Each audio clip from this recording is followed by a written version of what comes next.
হরি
তথাস্তু উঠা দেবর্ষী ভাল প্রভু তোমাৰ সুমধুৰ নাম শ্ৰৱণ কৰিবলৈ পাই আমি নিজকে ধন্য মানিছো।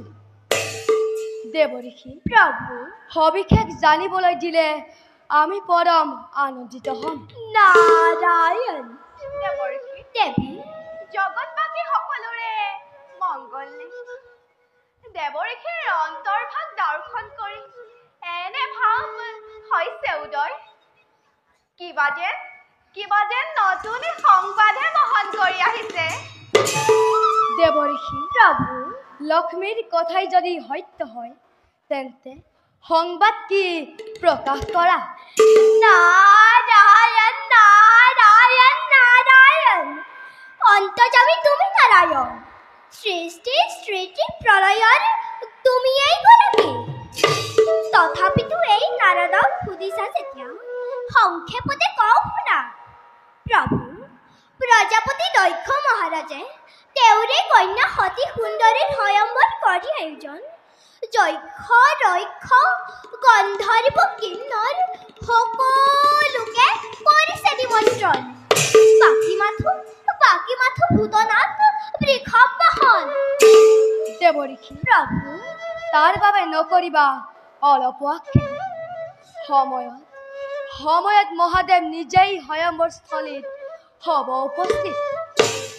নিমন্ত্ৰণ আমন্ত্ৰণ নালাগে শিৱক।